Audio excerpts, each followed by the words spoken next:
रुक जा, सांस ले लूं मैं। जब कैमरा होता है ना, वैसे मैं कैमरे पे ही पढ़ाता हूँ, कैमरा होता है ना तो ऐसे बोतू की तरह बात करने लगता हूँ जैसे कि पढ़ाना नहीं आता हूँ। नहीं क्या, जबकि मैंने ऑल इंडिया रेडियो, कितने न्यूज टीवी चैनल सब पे कब गया हूँ। अच्छा, वहां इतना नहीं होता है, क्योंकि बात ये आपका लाइव चल रहा हो, जैसे ऑल इंडिया रेडियो पे मैं लाइव भी जाऊँ AIR पे, तो वहां इतना प्रॉब्लम नहीं होती, क्योंकि आपका स्टूडियो है, उसमें एक मैडम बैठी है RJ, और आप बैठे हो, फोन कॉल आ रहे हैं या मैडम जो इंटरव्यू ले रही है उसका जवाब देना। ये कॉन्शियस में से नहीं है कि पूरी दुनिया बैठी है। यहां पर ऐसा होता है कि भाई अब जाएगा ये फ्यूचर टेंस। तो फ्यूचर टेंस में ऐसा लगता है कि जैसे हम क्या ही कर रहे हैं।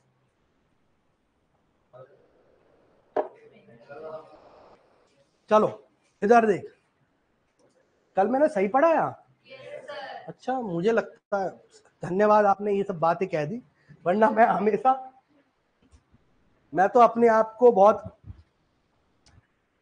आ जाओ, डिमोटिवेटेड फील कर रहा था अगर ये बात नहीं कहते तो। इधर आओ जल्दी। थैंक यू बेटा। तो we are starting with administrative tribunal 10 year के न्यूज़पेपर एनालिसिस में। दूसरा जो मोस्ट इंपॉर्टेंट टॉपिक हमें लगता है ट्राइब्यूनल से लगता है। यूपीएससी ने ऑलरेडी मेंस के ऊपर क्वेश्चन पूछ लिया, इससे प्री में भी क्वेश्चन पूछे हैं, हो सकता है अब दोबारा क्वेश्चन पूछेगी। क्यों? क्योंकि सरकार और सुप्रीम कोर्ट में पर्टिकुलरली, यानी सरकार और कोर्ट्स में टसल चल रही है रिलेटेड टू एडमिनिस्ट्रेटिव ट्राइब्यूनल्स। और ये टसल क्यों चल रही है हम ये भी देखेंगे। फर्दर सरकार ने, अभी सुप्रीम कोर्ट ने ट्राइब्यूनल अमेंडमेंट एक्ट आया था, बिल आया था 2021 का, सुप्रीम कोर्ट ने उसे रद्द कर दिया था। सरकार उस बिल को दोबारा ले आई, मतलब एक तरह से आप कह सकते हैं लेजिस्लेटिव ओवरराइड है ओवर द जुडिशरी। जैसे कि हमने दिल्ली के केस में देखा, जहां लेफ्टिनेंट गवर्नर की पावर दोबारा उसे दे दी गई, जबकि सुप्रीम कोर्ट ने कहा था कि real power lies with the chief minister of Delhi. फिर भी अभी ऑर्डिनेंस लाई पहले सरकार, उसके बाद लॉ के थ्रू उस पावर को दोबारा लेफ्टिनेंट गवर्नर को दे दी गई। अगेन आप इसमें ट्राइब्यूनल्स में भी टसर देखेंगे between the government as well as courts. तो ट्राइब्यूनल्स की बात करें, व्हाट आर ट्राइब्यूनल्स? तो पहली बात तो आपको यह समझना है, these tribunals are outside the regular court system. यानी जो हम सुप्रीम कोर्ट कहते हैं, हम हाई कोर्ट कहते हैं, और जो डिस्ट्रिक्ट और जो सबऑर्डिनेट कोर्ट्स हैं, उनसे अलग एक कोर्ट सिस्टम बनाया जाता है, उसे हम ट्राइब्यूनल्स कहते हैं। दे आर, मतलब they are not under regular court system. यहां तक बात समझ में आई? तो ट्राइब्यूनल्स की डेफिनेशन कैसे दी जाएगी? कहा जाता है the authority outside the ordinary court system, यानी वो प्राधिकरण जो ऑर्डिनरी कोर्ट सिस्टम के आउटसाइड यानी अलग है। Further, that interpreted and apply the laws when the government acts are challenged। यानी जब सरकार की जो लॉ बने हुए हैं, जैसे इनकम टैक्स लॉ बनाए हैं, इन लॉज को चैलेंज किया जाए, तो जिस बॉडी को इंटरप्रिटेशन और अप्लाई ऑफ द लॉ की पावर दी गई है, उसे हम ट्राइब्यूनल्स कहते हैं। आसान शब्दों में समझाते हैं, होता क्या है, मान लो इनकम टैक्स है, सबसे पहला जो ट्राइब्यूनल बना था वो इनकम टैक्स एपेलेट ट्राइब्यूनल ही बना था। मान लो इनकम टैक्स ने आप पर इनकम टैक्स की रिसीट डाल दी और कहा आपने कम टैक्स भरा है, आपने अपने सीए बैठाए और आपने ऑडिट करवा के कहा कि नहीं नहीं, आपने गलत हम पे टैक्स जो कानून डाला है वो गलत तरीके से डाला है। तो आप सरकार के अगेंस्ट डिस्ट्रिक्ट कोर्ट जाएंगे, हाई कोर्ट जाएंगे, सुप्रीम कोर्ट जाएंगे, और ऐसे करके सरकार के खिलाफ उसके लॉ के ही थ्रू एक्सेसिव लिटिगेशन बनेगी, यानी मोस्ट ऑफ द केसेस सरकार के खिलाफ होंगे। तो सरकार इन केसेस की रेगुलर कोर्ट सिस्टम में ना जाए, इसके लिए एक क्वासी जुडिशियल बॉडी बनाती है, जिसे दोबारा बताएं चल जाएगा, तो उन्हें ट्राइब्यूनल्स कहते हैं। यानी ट्राइब्यूनल्स एक तरह की क्वासी जुडिशियल बॉडी है। क्वासी जुडिशियल बॉडी मतलब सरकार इन ट्राइब्यूनल्स का एक्ट बनाती है, लॉ बनाती है, और उस लॉ में सरकार के ही लॉ को चैलेंज किया जाता है और सरकार ही उसके ऊपर जजमेंट प्रोनाउंस करती है। यानी दे आर नॉट कोर्ट्स, न्यायपालिका नहीं है, एक क्वासी जुडिशियल बॉडी है। तो these are known as tribunals. ठीक, यहां तक चले। फर्दर पहले हम ये जानते हैं कि क्यों ट्राइब्यूनल्स की हमें जरूरत पड़ी, और उसके बाद ट्राइब्यूनल्स के जो कॉन्स्टिट्यूशनल प्रोविजन है उसके बारे में भी जानेंगे। तो सबसे पहले factor behind the rise of tribunals, ऐसा क्या हुआ जो हमें ट्राइब्यूनल्स की जरूरत पड़ी? पहला क्वेश्चन आपको अपने आप से यह पूछना चाहिए। तो अगर बात करें, अब जैसे एक एग्जांपल लेते हैं इनकम टैक्स का। इनकम टैक्स के अगर डॉक्यूमेंट की बात करें तो इनकम टैक्स का डॉक्यूमेंट अगर लॉ वो पूरा देखे तो वो प्री इंडिपेंडेंस लॉ है, जो मेन लॉ है कि कहां कहां इनकम टैक्स पे रिबेट मिलेगा, कौन से इनकम टैक्स कहां हम सरचार्ज लगाएंगे and so and so forth. ये आप देखेंगे 1000+ पेजेस का डॉक्यूमेंट है। इतनी टेक्निकलिटीज हैं उस लॉ में। इवन टैक्स की टेक्निकलिटी के लिए एक पूरा ऑडिट ग्रुप है जिसे प्रोफेशनली सीए कहते हैं हम। तो ऑर्डिनरी कोर्ट इस टेक्निकलिटी को कैसे कर सकते हैं, कैसे इस पे जजमेंट प्रोनाउंस कर सकते हैं?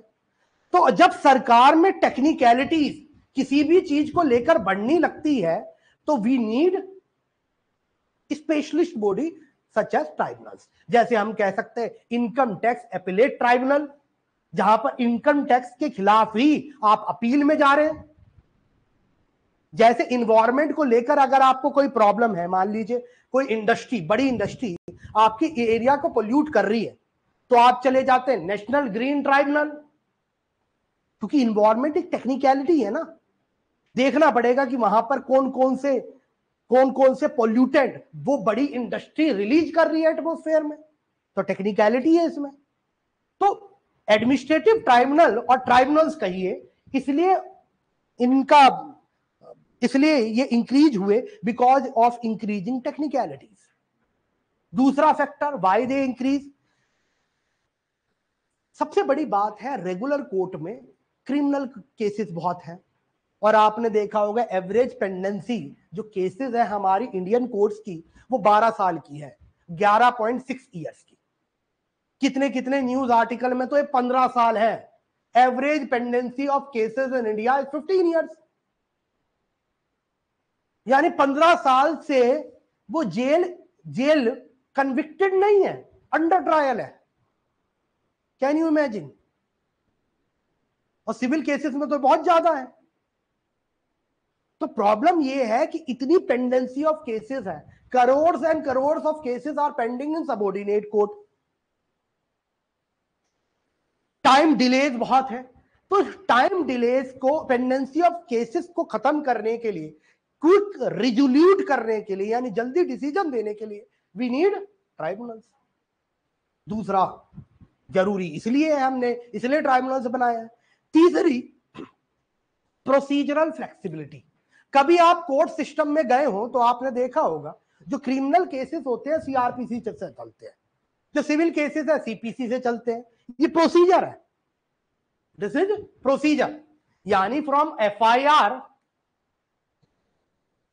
टू कोर्ट सिस्टम, जहां पे कन्विक्शन भी हो सकता है, एक्विटल भी हो सकता है, यानी जेल भी हो सकती है और बाइज्जत बरी भी हो सकते हैं। इसमें एक प्रोसीजर है, उसे सीआरपीसी कहते हैं, सिविल लॉ में इसे सीपीसी कहते हैं, सिविल प्रोसीजरल कोड। अब प्रॉब्लम यह है कि अगर सीआरपीसी और सीपीसी का प्रोसीजरल देखें तो बेटा ये बहुत लेंथी है, हर चीज का डॉक्यूमेंट होगा। कोई आपको एविडेंस भी दिखाना है तो पहले एक कोर्ट को कहोगे मैं एविडेंस दिखाना चाहता हूं, फिर नेक्स्ट हियरिंग में प्रेजेंट करोगे, साथ के साथ एविडेंस नहीं होता। बहुत सारी कॉम्प्लेक्सिटी है सीआरपीसी में। उस कॉम्प्लेक्सिटी, प्रोसीजरल कॉम्प्लेक्सिटी को खत्म करने के लिए, कम करने के लिए भी ट्राइब्यूनल्स बनाए जाते हैं। तीसरा जो मैंडेट है ट्राइब्यूनल्स के पीछे ये है। चौथे मैंडेट की बात करें तो आप ये देखिए ऑर्डिनरी कोर्ट में अगर देखें,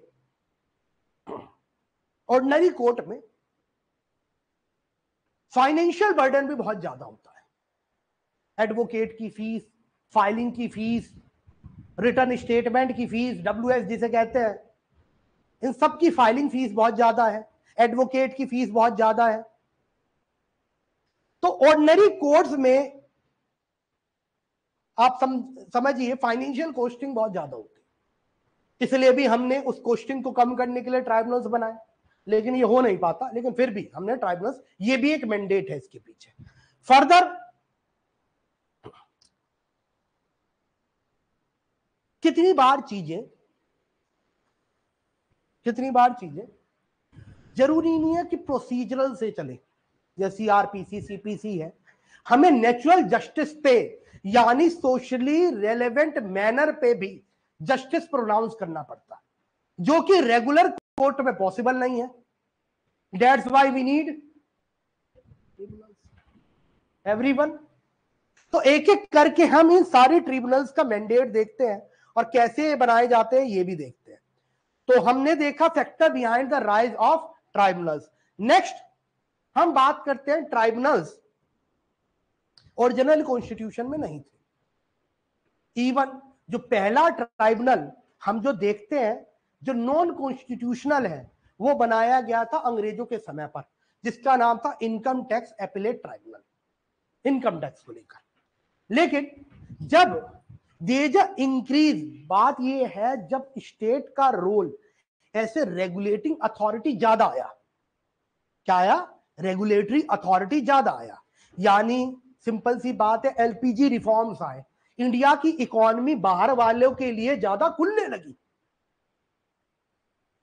तो हमें ऐसे स्पेशलाइज्ड प्रोफेशनल ट्राइब्यूनल्स की जरूरत पड़ने लगी, इसलिए हमने इन्हें कॉन्स्टिट्यूशनल स्टेटस भी दिया। और आज ट्राइब्यूनल्स 2 आर्टिकल के अंदर बनते हैं, एक आर्टिकल 223A है कॉन्स्टिट्यूशन का, एक आर्टिकल 223B है कॉन्स्टिट्यूशन का। एक एक करके दोनों आर्टिकल्स देखते हैं, चलें आगे everyone. 223A 223B, 323A 323B, एक ही चीज, दोनों अलग अलग आर्टिकल है। तो सबसे पहले 223A जिसमें एडमिनिस्ट्रेटिव ट्राइब्यूनल्स की बात करी गई है। अब एडमिनिस्ट्रेटिव ट्राइब्यूनल क्या होते हैं तो समझिए इस बात को, कुछ ऐसे होते हैं जो सर्विस ट्राइब्यूनल्स है। सर्विस ट्राइब्यूनल्स मान लो सरकार के आदमी को ही, सरकार की कुछ नीतियों के अगेंस्ट या सरकार ने उसको जल्दी रिटायरमेंट दे दिया, VRS voluntary retirement services, voluntary की जगह अनवॉलंटरी हो गया, वो पोस्टिंग हुई थी SP में, काम दे दिया ट्रेनिंग का।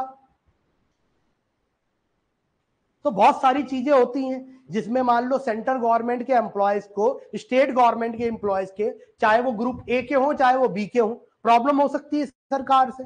तो उन सर्विसेज के लिए जो ट्राइब्यूनल्स बनाया गया उन्हें सर्विस ट्राइब्यूनल्स कहते हैं। क्या कहते हैं? Service tribunals. और 223A ऐसे ही एडमिनिस्ट्रेटिव ट्राइब्यूनल्स की बनाने की बात करता है। और क्या कहता है कैसे बनेंगे ये ट्राइब्यूनल्स?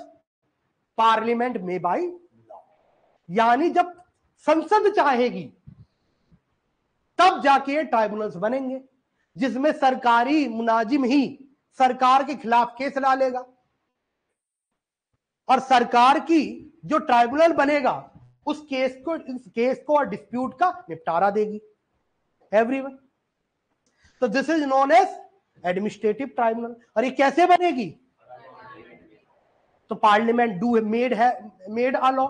जैसे हम देखते हैं CAT central administrative tribunal, set state administrative tribunal, ये कैसे बनी है? Parliament by. समझ में आया? अब इसमें क्या क्या लिखा है आगे पढ़ते हैं हम। कहता है a law made under clause 1 made, यानी और क्या क्या प्रोविजन होंगे उसकी भी बात करता है। क्या क्या होंगे?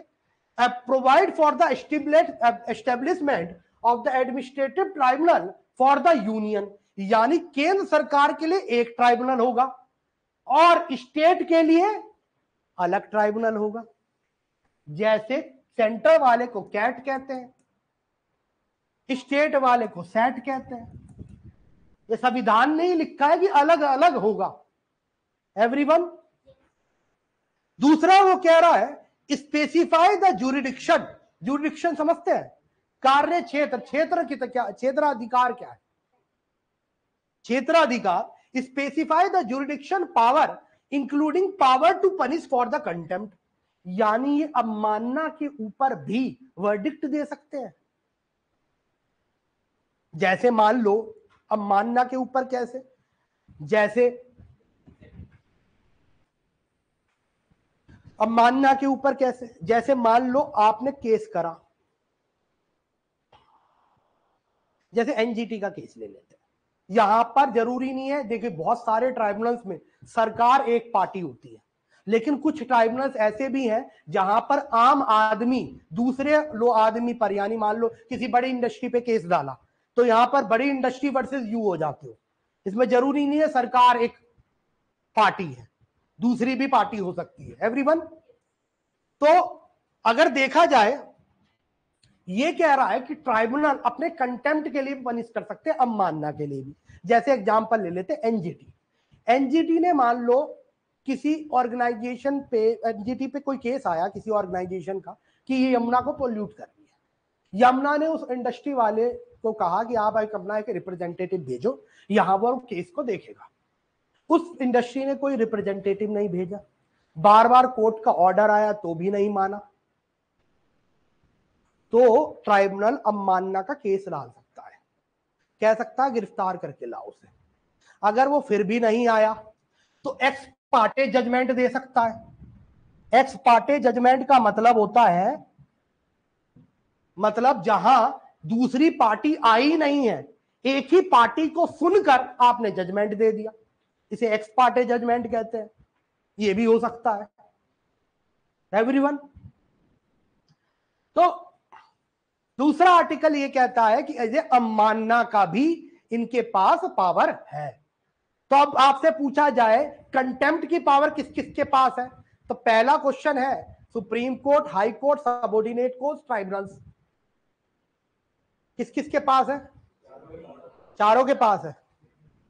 सबऑर्डिनेट कोर्ट्स के पास नहीं। ठीक है। ट्राइब्यूनल्स पे भी जो सेंट्रल एडमिनिस्ट्रेटिव ट्राइब्यूनल है उन्हीं के पास कंटेम्प्ट की पावर है। Point to be noted. Example में मैंने एग्जाम्पल आपको एनजीटी का दे दिया हो, लेकिन ये पावर एडमिनिस्ट्रेटिव ट्राइब्यूनल की चल रही है अभी, यानी कैट और सेट की बात कर रहे हैं हम। Everyone. Further provided for the procedure including provision as to the limitation rules of evidence to be followed by the said tribunal. यानी जरूरी नहीं है ये सीआरपीसी और सीपीसी से चले, इनका जो प्रोसीजर होगा वो नेचुरल जस्टिस का प्रिंसिपल होगा। नेचुरल जस्टिस का प्रिंसिपल, जैसा पहला principle, no party should be left unheard, यानी दूसरी पार्टी को भी सुना जाए, दोनों पार्टी को सुना जाए फिर फैसला दिया जाए।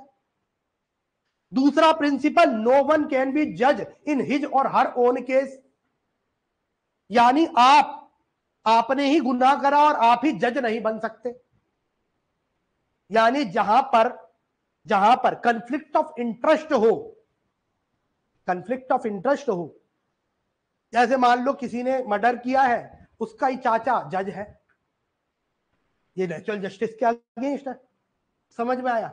तो इनका जो प्रोसीजर होगा वो नेचुरल जस्टिस का होगा और इनके प्रोविजन में और इंक्लूड होगा जो भी इनका लिमिटेशन है। लिमिटेशन मतलब किन मिलाकर कौन सा केस किस समय तक डाला जाए। जैसे आप मान लो प्रॉपर्टी विवाद का एक समय होता है ना, कितने समय के अंदर आपको केस डालना पड़ेगा, वरना जिसने प्रॉपर्टी क्लेम करी है उसकी प्रॉपर्टी हो जाएगी। लिमिटेशन है ये। एविडेंस क्या होंगे, ये भी ट्राइब्यूनल्स के लिए प्रोवाइड कराया जाए जो भी लॉ आएगा। एवरीवन। फर्दर बड़ा कंट्रोवर्शियल है ये स्टेटमेंट, तो संविधान ही लिखता है और अगर आप ये देखेंगे, ये 42nd अमेंडमेंट एक्ट 1976 में ट्राइब्यूनल्स का प्रावधान संविधान में डाला गया। कब? इंदिरा गांधी के समय पर। तो आप अगर इसका नेक्स्ट प्रावधान देखें, ये कहता है exclude the jurisdiction of all courts except the jurisdiction of supreme court under article 136 with respect to the dispute और complaint referred to in clause 1। अब इसका क्या मतलब है? ये कह रहा है कि जो ट्राइब्यूनल्स का डिसीजन होगा, बाकी सारी कोर्ट उस पर डिसीजन नहीं दे सकती। Exclude the jurisdiction of all court except supreme court. लेकिन इस सुप्रीम कोर्ट में भी आपको आर्टिकल 136 में जाना पड़ेगा, जो स्पेशल ल्यू पिटीशन है। स्पेशल ल्यू पिटीशन का मतलब अगर सुप्रीम कोर्ट चाहेगी तो केस दर्ज करेगी, नहीं चाहेगी तो नहीं करेगी। स्पेशल ल्यू पिटीशन है। ये बड़ा कंट्रोवर्सी है कि ट्राइब्यूनल के अगेंस्ट आप हाई कोर्ट नहीं जा सकते क्या? ये भी होना चाहिए। ट्राइब्यूनल के अगेंस्ट हाई कोर्ट जा सकते हैं कि नहीं जा सकते? अभी सुप्रीम कोर्ट ने कहा बिल्कुल जा सकते हैं, बिल्कुल जा सकते हैं, क्योंकि हाई कोर्ट में डिसीजन जो आता है वो सिंगल जज बेंच के अनुसार आता है। और आपको पता है सुप्रीम कोर्ट जाने के लिए भी, एपेलेट जाने के लिए भी हाई कोर्ट की ही पहले डिविजनल बेंच पे जाना पड़ता है, यानी डबल बेंच जज पे, जिसे लेटेंट पेटेंट अपील कहते हैं। Letter patent appeal, LPA, LPA के अंदर जाते हो ना। तो सुप्रीम कोर्ट ने कहा है जो ट्राइब्यूनल का डिसीजन आया है उसे हाई कोर्ट के डबल बेंच पे यानी डिविजनल बेंच पे चैलेंज कर सकते हैं एवरीवन। लेकिन संविधान क्या कह रहा है? खाली सुप्रीम कोर्ट जाएगा, और वो भी कहां? स्पेशल ली पिटीशन में एवरीवन। नेक्स्ट कह रहा है provide for the transfer of each administrative tribunal for the cases pending before any court और other authority immediately before the establishment of such tribunal. ये भी कह रहा है कि और किसी अथॉरिटी पर मान लो ये ट्राइब्यूनल बनाया गया हो तो जो भी पेंडिंग केसेस होंगे वो सारी केसेस इस पे आ सकते हैं। ठीक है, सिंपल आर्टिकल है। आगे चलते हैं, ये सब नेक्स्ट आओ। अब 323B जितना इंपॉर्टेंस था मैंने बता दिया ट्राइब्यूनल का। आगे चलते हैं 323B में। अब ये कह रहा है ट्राइब्यूनल फॉर अदर मैटर, यानी ये सर्विस ट्राइब्यूनल की बात नहीं कर रहा, सेंट्रल गवर्नमेंट की बात नहीं कर रहा। अब ये कह रहा अदर मैटर्स। अदर मैटर्स कैसे? इन्वायरमेंट। अदर मैटर्स कैसे? Income tax. अदर मैटर कैसे? एयरपोर्ट अथॉरिटी का ट्राइब्यूनल है। बहुत सारे ट्राइब्यूनल देखे होंगे, अलग ट्राइब्यूनल है, सेबी ट्राइब्यूनल है, सेबी भी क्वासी जुडिशियल बॉडी है। कौन सहारा कह रहा है? हाँ हाँ वही, सेबी भी एक क्वासी जुडिशियल ट्राइब्यूनल है। आगे आइए, तो ट्राइब्यूनल फॉर अदर मैटर ये कह रहा है appropriate legislature may by law provide for the education or trial by the tribunal of any dispute, complaint, offense with respect to the matter specified in the clause 2 with respect to such legislature has power to make laws। यानी सच legislature, parliament, कोई भी legislature है, मान लो state government, सच legislature मतलब जिसके पास जो power है। 7वें अनुसूची में 7th शेड्यूल में ये दे रखा है। और ये कह रहा है, इधर देखो, ये कह रहा है कि ये एप्रोप्रिएट लेजिस्लेचर में बाय लॉ एक ट्राइब्यूनल बना सकती है किन किन मैटर के लिए? जो मैटर यहां दे रखे हैं एवरीवन। अब मैटर क्या क्या है सुनो। ये कह रहा levy, assessment, collection, enforcement of tax को लगाना, टैक्स को देखना, टैक्स को कलेक्ट करना, टैक्स नहीं दिया तो एनफोर्स करना, सब पे ट्राइब्यूनल बन सकता है। फिर क्या कह रहा है ये? फॉरेन एक्सचेंज, डॉलर से रुपया पाओ, रुपया से डॉलर, इंपोर्ट एक्सपोर्ट और कस्टम पर भी ट्राइब्यूनल बनाया जा सकता है। Next industrial labour dispute, next land reforms, state ने आपका लैंड एक्वायर कर लिया, द्वारका एक्सप्रेस वे बना दिया, जमीन छीन ली घरी हरसुरु वालों की। छीन नहीं मतलब मुआवजा दे दिया है भाई।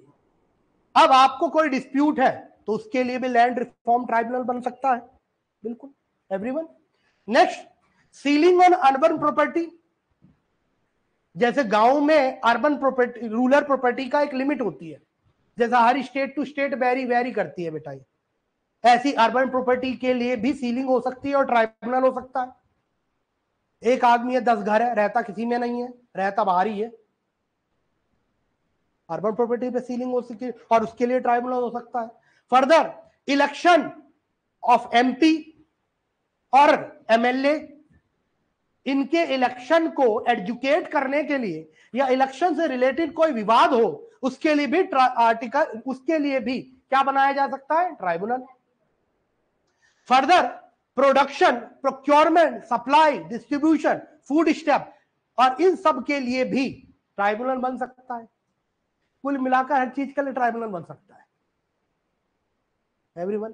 क्योंकि सुप्रीम कोर्ट ने एक और चीज कही, इसमें कहीं इन्वायरमेंट नहीं लिखा है।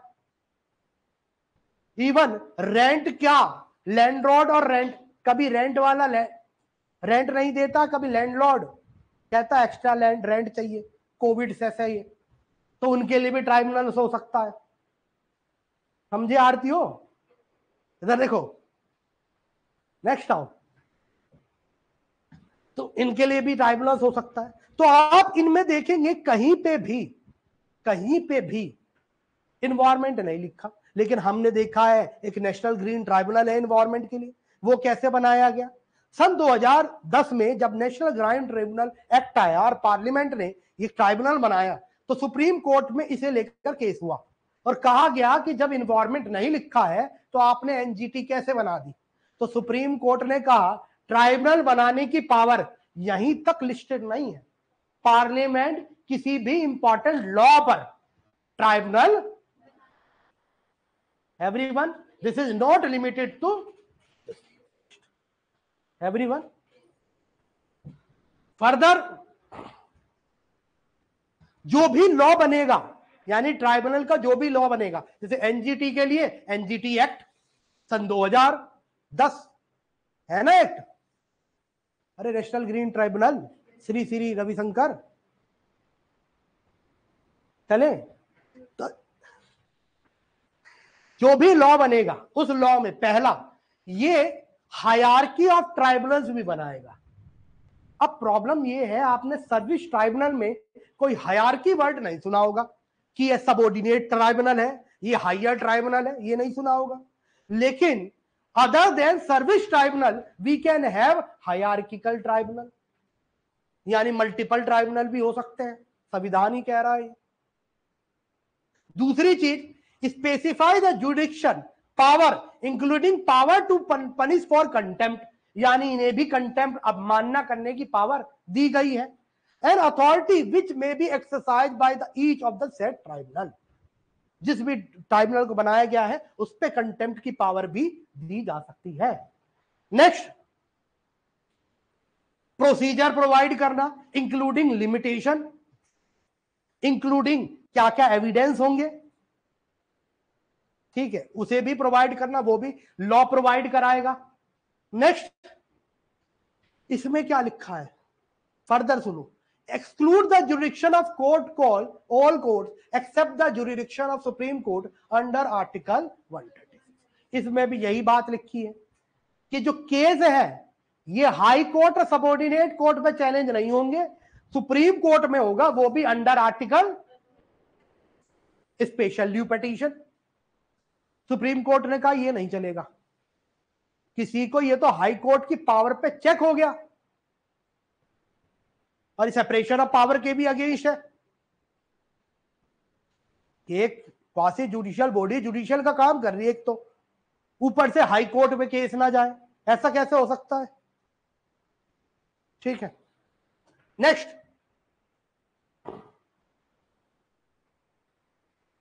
आ जाइए। तो ये हमने दो तरह के ट्राइब्यूनल्स देखे। अब ट्राइब्यूनल्स की बात करते हैं, क्यों ये इतना इशू में है। अभी दो न्यूज है ट्राइब्यूनल्स को लेकर। पहली न्यूज है कि लार्जर बेंच जो है सुप्रीम कोर्ट ने, उसने हाई कोर्ट का जुरिडिक्शन फुल्ली रिस्टोर कर दिया विद द ऑर्डर। जो भी ट्राइब्यूनल का डिसीजन आएगा आर्म फोर्स ट्राइब्यूनल्स के अंदर, जो कि पहले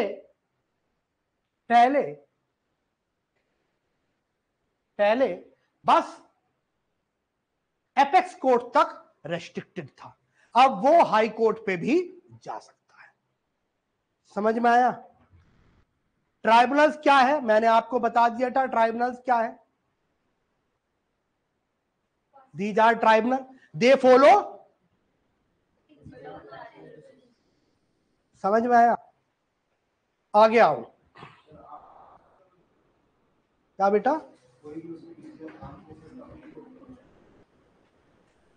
ट्राइब्यूनल्स अलग है, कोर्ट की मार्शल कोर्ट अलग होता है। ठीक है, चले आगे। यहां तक एक बार चली पढ़िए, आगे चलते हैं।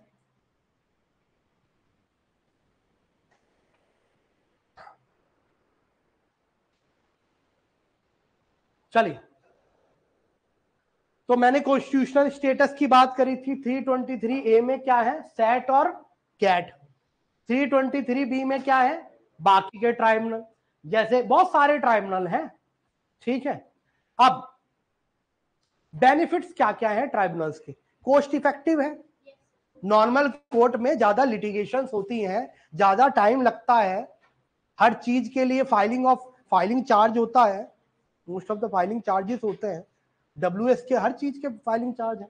तो कॉस्ट इफेक्टिव है, स्पीडी जस्टिस है, जल्दी डिलीवरी मिल जाती है, मैन बाय द एक्सपर्ट।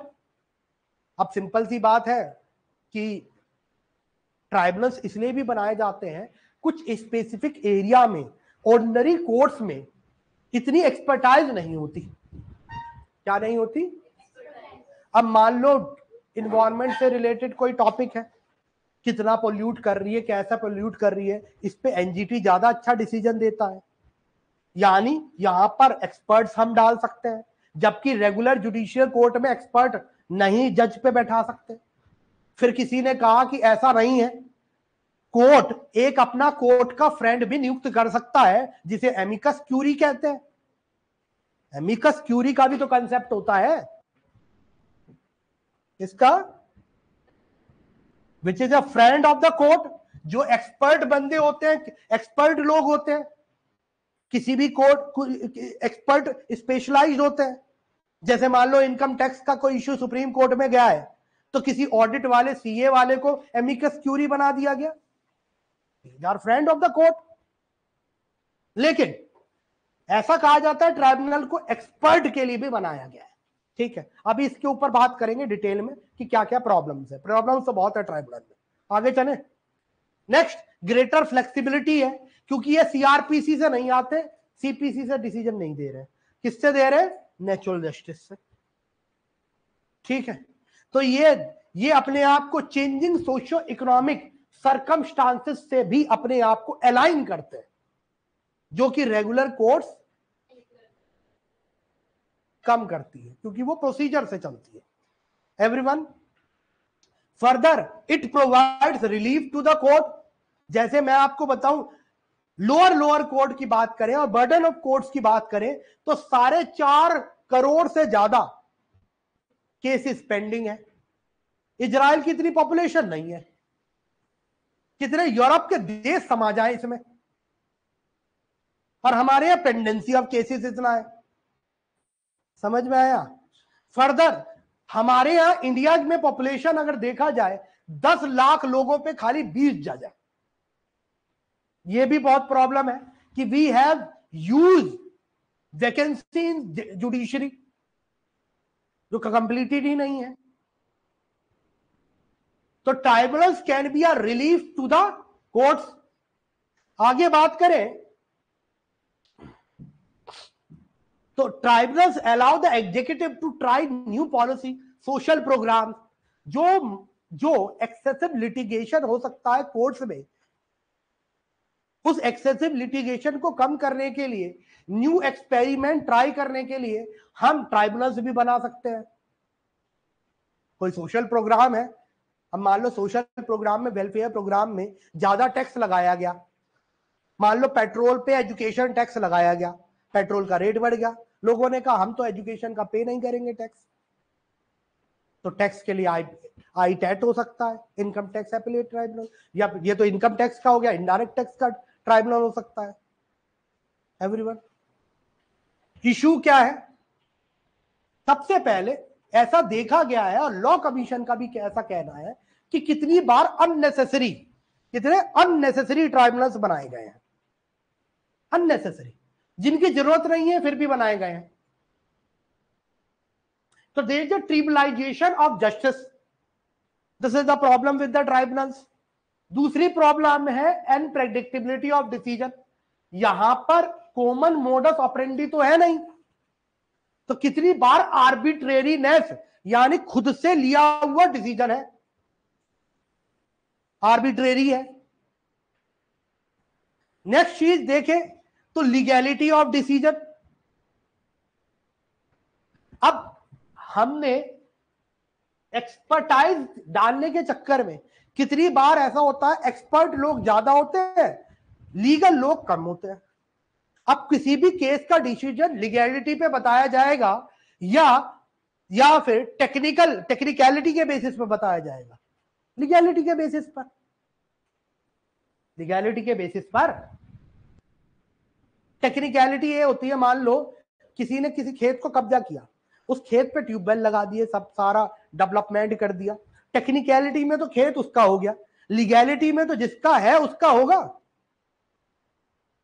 तो there is a legality of decision जिसमें tribunals may not be have legal expert or they don't requisite legal qualification।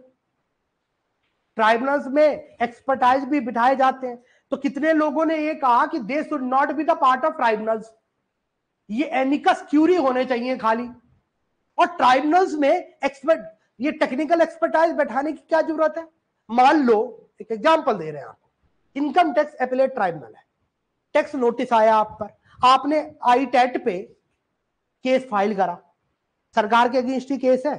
अब सरकार, ट्राइब्यूनल क्या करेगी, एक एक्सपर्ट लोगों की भी टीम बुला लेगी। पहली बात, जिसने केस कराया है उसने सीए से ऑडिट कराया है, उसकी अपनी एक एक्सपर्टाइज टीम है। जिनके खिलाफ केस हुआ है उन्होंने अपनी एक्सपर्टाइज पे केस, इनकम टैक्स का नोटिस भेजा होगा, तो दोनों एक्सपर्टाइज, तो डिफेंस और प्लेंटिफ है ही, हमें एडिशनल एक्सपर्टाइज बैठाने की क्या जरूरत है? नहीं समझ में आई क्या बात बोली मैंने? Why we need additional expertise?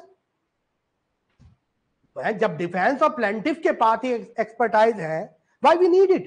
कोई केस डाल रहा है विदाउट कोई लीगल और एक्सपर्ट एडवाइस, क्या गया होगा? उसके पास पूरी टीम है, और आम आदमी थोड़ी ना जाता आई टैट में। चले आगे। नेक्स्ट, इंटरफेरेंस है with the power of judiciary.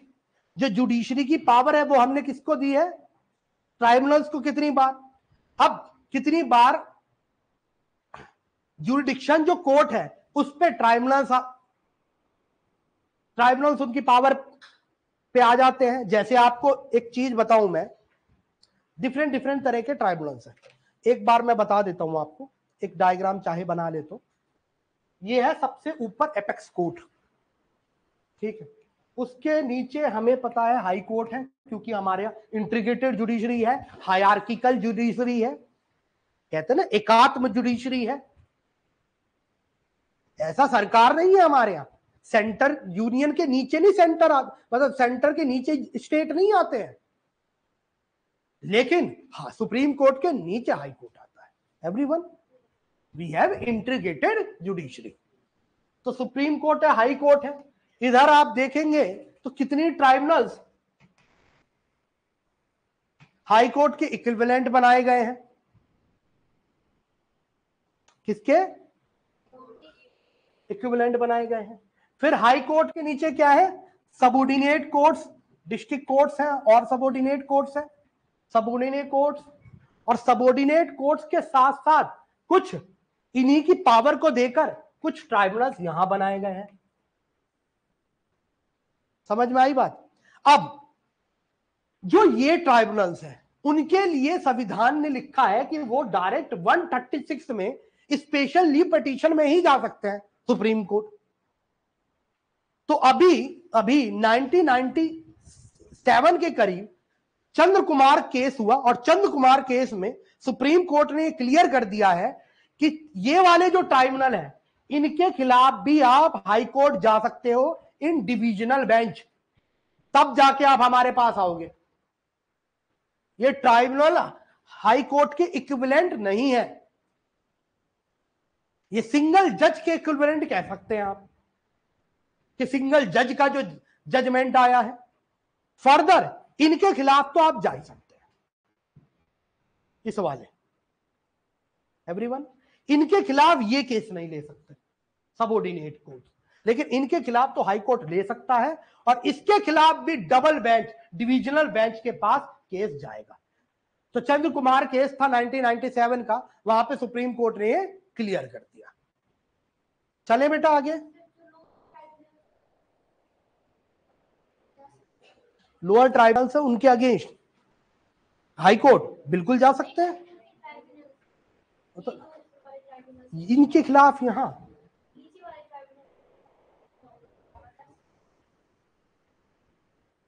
अगर हायरार्किकल ट्राइब्यूनल्स है तो उसी मैटर को लेकर बिल्कुल अलग ट्राइब्यूनल में नहीं जा सकते आप। इन्वायरमेंट का केस लेकर अब एनजीटी इस लेवल पे काम करती है, ठीक है। चलिए, तो बात ये है, इधर आओ, तो कितने ट्राइब्यूनल्स ऐसे बनाए गए हैं जो हाई कोर्ट की जुरिडिक्शन को एनक्रोच करते हैं, जैसे कंपनीज एक्ट, सेबी एक्ट में, इलेक्ट्रिसिटी एक्ट में जो ट्राइब्यूनल्स बनाए गए हैं। चलिए, ये सेपरेशन ऑफ पावर के भी अगेंस्ट है, मैंने आपको बताया कितनी बार ये सेपरेशन ऑफ पावर के अगेंस्ट है, क्योंकि most of the time in tribunals में लीगल मेंबर्स के नाम पर भी सरकार अपने लोगों को भेजती है। सरकार के खिलाफ ही केस है, सरकार अपने ही ब्यूरोक्रेसी को ट्राइब्यूनल्स में भेज रही है। एक तो principle of natural justice violate हुआ, दूसरा सेपरेशन ऑफ पावर। इसलिए सुप्रीम कोर्ट का भी डिसीजन आया कि ट्राइब्यूनल्स के लोग जो हैं उन्हें सेलेक्ट करने के लिए सर्च कम सिलेक्शन कमिटी होनी चाहिए, जिसमें सीजीआई चेयरपर्सन हो, क्योंकि ये ट्राइब्यूनल्स क्वासी जुडिशियल बॉडी का काम कर रही है, दे आर नॉट एडमिनिस्ट्रेटिव, ये प्रशासनिक नहीं है, ये क्या है, न्याय का भी काम दे रही है एवरीवन। अब लॉ कमीशन ने 272, अच्छा ये बता दिया था सेपरेशन पावर का अगेंस्ट है। नेक्स्ट ये देख लो, इनएडिक्वेट वर्क फोर्स और इंफ्रास्ट्रक्चर है, इंफ्रास्ट्रक्चर इतना अच्छा नहीं है, वर्क फोर्स प्रॉपर नहीं है। मोस्ट ऑफ द टाइम क्या होता है, होता क्या है कि जो सीनियर ब्यूरोक्रेट है वो इसका पार्ट बनते हैं ट्राइब्यूनल्स का, विच इज अ प्रॉब्लमैटिक। सरकार के खिलाफ केस, उसी डिपार्टमेंट का ब्यूरोक्रेट बैठा है ट्राइब्यूनल पर, मेरे खिलाफ ही केस और मैं ही जज। आ गया हो, यूज बैकलॉग ऑफ केसेस है, जिनके लिए ये बनाया गया था उसे ये सॉल्व नहीं कर पा रहे। ट्राइब्यूनल्स में भी देखा जाए, एज पर economic survey average pendency of cases जो 6 मेजर ट्राइब्यूनल्स के हैं वो 3.8 ईयर्स है। बैकलॉग को खत्म करने के लिए तो केस बनाया गया था, और सुप्रीम कोर्ट ने यहां पे भी कहा कि अगर बैकलॉग को खत्म करने के लिए कोई ट्राइब्यूनल बनाया जाएगा तो उसमें हमेशा लीगल मेंबर्स होंगे, उसमें एक्सपर्ट मेंबर नहीं हो सकते, क्योंकि पेंडेंसी ऑफ केसेस के लिए कम करने के लिए बनाया गया है ना, ये कोई एक्सपर्टाइज के लिए तो बनाया नहीं गया। अब रिकमेंडेशन क्या है लॉ कमीशन की, 272।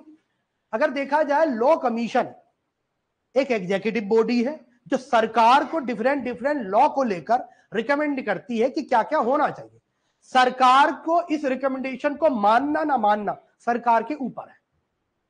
सरकार चाहे तो मान सकती है, ना चाहे तो नहीं मान सकती। अब ये इसका क्या कहना है, एक तो सिलेक्शन जो होना चाहिए वो इंपार्शियल होना चाहिए, और इस सिलेक्शन कमेटी के चेयरपर्सन कौन होने चाहिए, chief justice of India. Law commission ने कहा है। फर्दर ये कहा गया कि इसके लिए सेपरेट सिलेक्शन कमेटी बनाई जाए,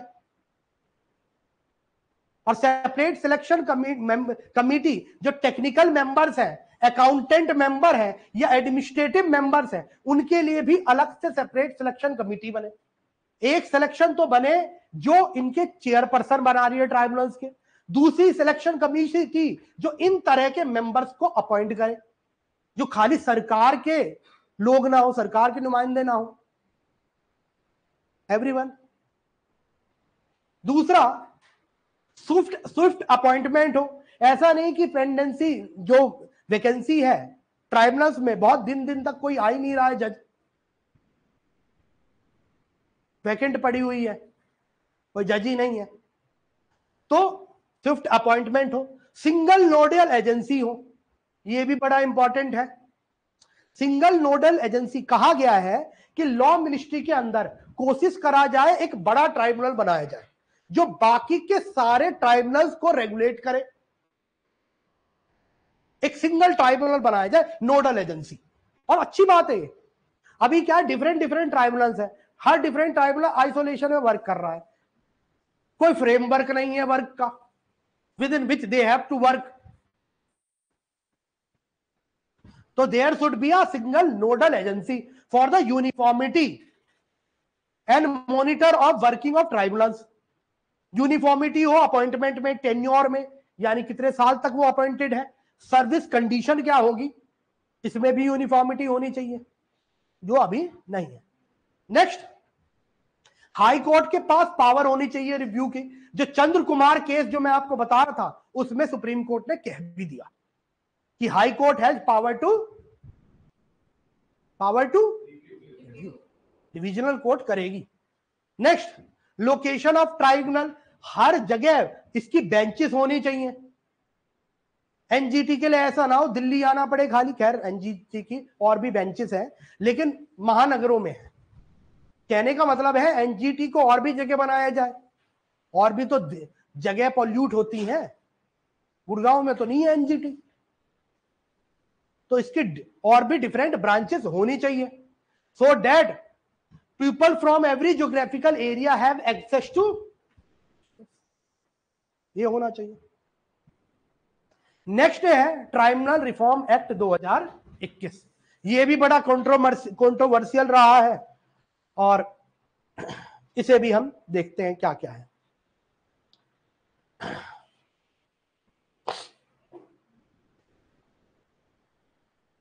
चलिए, तो ट्राइब्यूनल रिफॉर्म एक्ट, यानी पहले ये ऑर्डिनेंस आया था, फिर इसके बाद एक्ट आया। पहले ये एक्ट आया, सुप्रीम कोर्ट ने खारिज कर दिया, फिर दोबारा वही एक्ट सरकार दोबारा ले आई, ठीक है, ऑर्डिनेंस की फॉर्म। तो ट्राइब्यूनल रिफॉर्म एक्ट 2021। अब पहले वाला एक्ट पढ़ते हैं, पहले क्या आया, तो इसका नाम प्रॉपर है tribunal reform rationalization condition of service act 2021। इसमें इसने क्या करा कि जो सर्विसेज होंगी, कंडीशन ऑफ सर्विसेज होंगी, टेन्योर होगा, और चेयरपर्सन कैसे अपॉइंट होंगे, इसके लिए एक्ट आया था, ठीक है। अब इसमें क्या क्या प्रोविजन था, सबसे पहला provision minimum age of eligibility. इन्होंने कहा एटलीस्ट 50 साल का जो आदमी होगा वो ही इसका चेयरपर्सन बन सकता है। तो सुप्रीम कोर्ट ने कहा भाई ऐसा भी तो हो सकता है कि कोई यंग चार्मिंग हो, इंटेलेक्चुअल हो, ठीक है, उसने अपने फील्ड में अच्छा किया हो, व्हाई नॉट हिम और her, why this minimum 50 years of age. तो ये एक प्रॉब्लमैटिक था। दूसरा, टर्म जो बताया चेयरपर्सन का, यानी सारे ट्राइब्यूनल का 4 साल होगा, अपर एज लिमिट होगी 70 for the chairperson and 67 for the other members. Chairperson हो गए और अदर मेंबर्स होंगे ना किसी भी बॉडी में, एवरीवन। तो इसके चेयरपर्सन की 70 लिमिट और 67 अदर मेंबर्स की होगी। Further rationalization of existing tribunal, इन्होंने ये कहा कि बहुत सारे जो ट्राइब्यूनल्स हैं उन्हें रेशनलाइज किया जाएगा। अब रेशनलाइज कैसे, जैसे एक एग्जांपल देता हूं आप, एयरपोर्ट का जो ट्राइब्यूनल है, एयरपोर्ट का जो ट्राइब्यूनल है उसे इन्होंने टेलीकॉम अथॉरिटी वाले ट्राइब्यूनल में मिक्स कर दिया।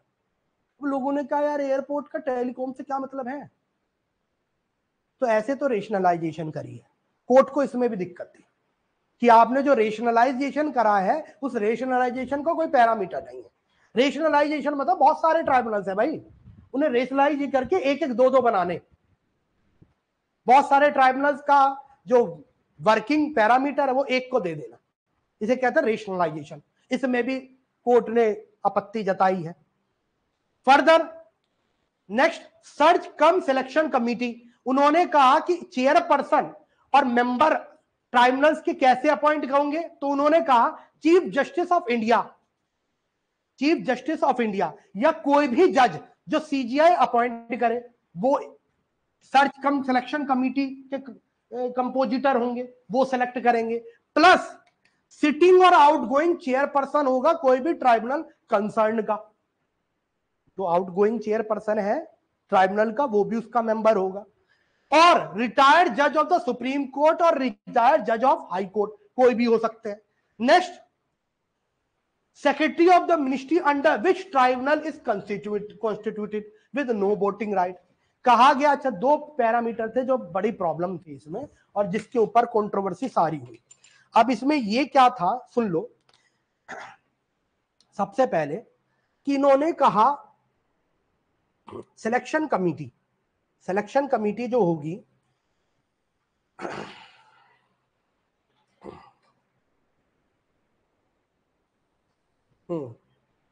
तो क्या था, इन्होंने कहा सिलेक्शन कमिटी जो होगी उसमें एक तो सेक्रेटरी होगा मिनिस्ट्री का, ठीक है, वो मिनिस्ट्री जिसके अंदर ट्राइब्यूनल बनाया गया है। अब आप ऐसे तो नहीं समझ सकते, जैसे एनजीटी है ये इन्वायरमेंट मिनिस्ट्री के अंदर आता है, जैसे इनकम टैक्स एपीलेट ट्राइब्यूनल है ये किस मिनिस्ट्री के अंदर आता है, किस मिनिस्ट्री के अंदर आता है इनकम टैक्स एपीलेट ट्राइब्यूनल? अरे लॉ मिनिस्ट्री के अंदर आता है, ठीक है, यही तो कैच है, किसके अंदर आता है, लॉ मिनिस्ट्री के अंदर। तो बात यह है, इनसे कहा गया कि इनकी एक एडमिनिस्ट्रेटिव मिनिस्ट्री होती है, तो कहा यह गया कि एक आदमी होगा उस मिनिस्ट्री से जिसमें ट्राइब्यूनल कॉन्स्टिट्यूट करा गया है, और एक पर्सन होगा लॉ मिनिस्ट्री से। दो बनाए गए, एक लॉ मिनिस्ट्री से और एक वो उस मिनिस्ट्री से जिससे ये फंक्शन कंसर्न है, और सेक्रेटरी होगा। तो बात कही गई कि ब्यूरोक्रेसी का क्या रोल है इसमें, अननेसेसरी इन्हें क्यों डाला गया सर्च कम सिलेक्शन कमिटी में, इसमें सर्च कम सिलेक्शन कमिटी में। फर्दर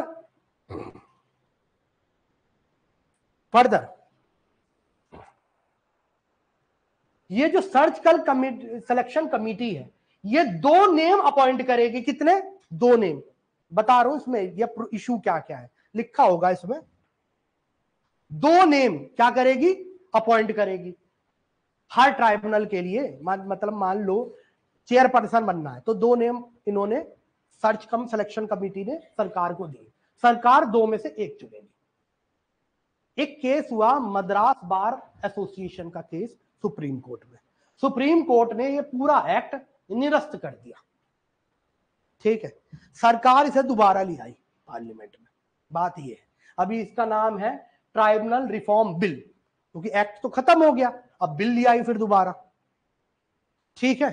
तो दो लोग, एक तो दो लोग की प्रॉब्लम थी, दूसरी क्या प्रॉब्लम थी, सेक्रेटरी की। इसका क्या मतलब, चलिए तो एक बार हम इस डिबेट को और देख लेते हैं, रिफॉर्म एक्ट में क्या क्या की इशू है। सबसे पहले it undermines the authority of apex court, ठीक है, क्योंकि सुप्रीम कोर्ट ने जो 2017 में ट्राइब्यूनल रिफॉर्म को लेकर जो गाइडलाइंस दी थी उस गाइडलाइंस को नहीं मानी गई। मैं आपको गाइडलाइंस बताऊंगा, वो गाइडलाइंस नहीं मानी गई, अभी बता देंगे। नेक्स्ट, टर्म ऑफ ऑफिस 4 साल का बताया गया है, और सुप्रीम कोर्ट ने कितना बताया था, मिनिमम 5 साल का होना चाहिए, 4 साल का क्या औचित्य बनता है। दूसरी चीज ये कहा गया कि टेन्योर जो है 50 साल से ज्यादा का, यानी जो सरकार चाहती है 50 साल बाद तो इतना एनर्जेटिक नहीं रहेगा कोई आदमी, तो जो मेरिटोरियस कैंडिडेट है, जो लॉन्ग टर्म कैरियर देख रहे हैं ट्राइब्यूनल में, उनके लिए तो डिस्करेजमेंट है। यहां पर तो पोस्ट रिटायरमेंट बेनिफिट लेने ज्यादा आएंगे लोग as compare to career growth. और कैरियर ग्रोथ वाला आदमी क्या होता है, उस ऑर्गेनाइजेशन के लिए काम भी अच्छा करता है, लेकिन जो पोस्ट रिटायरमेंट बेनिफिट वाले ज्यादा आते हैं वो काम नहीं करते, ज्यादातर, सारे नहीं, mostly they are enjoying life. तो दिस इज द प्रॉब्लम।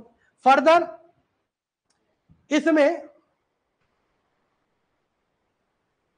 एक प्रोविजन है रीअपॉइंटमेंट का, जो कि जो एग्जीक्यूटिव का इन्फ्लुएंस है ओवर द जुडिशरी, उसे इंक्रीज कर रहा है 5 मिनट इंक्रीज कर रहा है। नेक्स्ट, मिनिमम एज कितनी रखी है, 50 साल, अगेन प्रॉब्लमेटिक है। जुडिशियल अपॉइंट इंडिपेंडेंस, बात ये है यहां पर जुडिशियल अपॉइंटमेंट हो तो बात ये है सीजीआई को कास्टिंग वोट होना चाहिए, ऐसा कुछ दिया नहीं है, सीजीआई को सेक्रेटरी के साथ बैठा दिया। समझ में आया। फर्दर,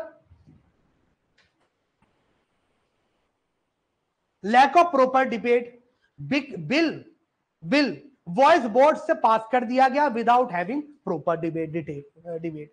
तो this is the problem with the tribunal act, tribal reform act. ठीक है, आगे चले।